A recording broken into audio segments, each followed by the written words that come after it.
অতীতের মতো সবসময় বিএনপি মুক্ত গণমাধ্যমের পক্ষে রয়েছে বলে মন্তব্য করেছেন বিএনপি মহাসচিব মির্জা ফখরুল ইসলাম আলমগীর। মুক্ত গণমাধ্যম দিবস উপলক্ষে জাতীয় প্রেস ক্লাবের সম্পাদক পরিষদের আলোচনা সভায় এই মন্তব্য করেন তিনি। বলেন, বাকশালের পতনের পর শহীদ জিয়ার হাত ধরেই প্রথম মুক্ত হয়েছিল দেশের গণমাধ্যম। কায়েস রাহাতের রিপোর্ট।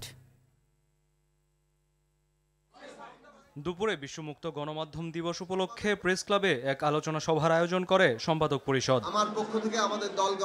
সভায় বিএনপি মহাসচিব বলেন, বাকশালের পর বিএনপি গণমাধ্যমকে প্রথম মুক্ত করেছিল। বিএনপি শাসনামলে গণমাধ্যম কর্মীরা তুলনামূলক কম নির্যাতনের শিকার হয়েছে উল্লেখ করে তিনি বলেন, ভবিষ্যতেও মুক্ত গণমাধ্যমের পক্ষে থাকবে তার দল।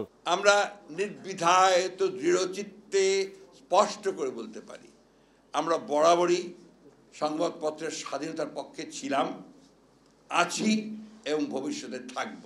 সভায় জাতীয় নাগরিক পার্টির আহ্বায়ক নাহিদ ইসলাম বলেন, মিডিয়ায় ঢুকে পড়া ফ্যাসিজম দূর করতে স্পষ্ট রূপরেখা দরকার। গণমাধ্যম সংস্কার কমিশনের পরামর্শগুলোর দ্রুত বাস্তবায়নের দাবি জানান তিনি। গণমাধ্যম সংস্কার কমিশনের সুপারিশগুলা দ্রুত আসবে এবং বাস্তবায়ন হবে, সেটি অনাকাঙ্ক্ষিতভাবে অনেক দেরি করছে।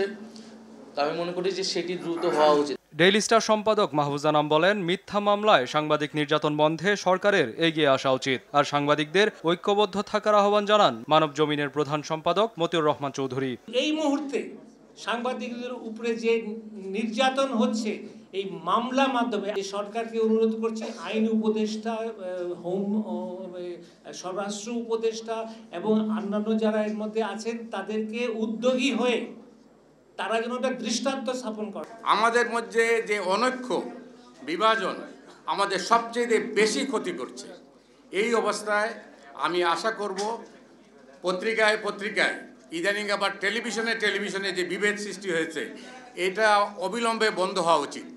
এ সময় বিশ্ব গণমাধ্যম সূচকে বাংলাদেশের উন্নয়নের কথা উল্লেখ করে বক্তারা দেশের গণমাধ্যম অঙ্গনের ইতিবাচক পরিবর্তনের প্রতি একমত পোষণ করেন। নতুন একটা দেশ গড়তে চাই। কায়েস রাহাত, RTV, ঢাকা।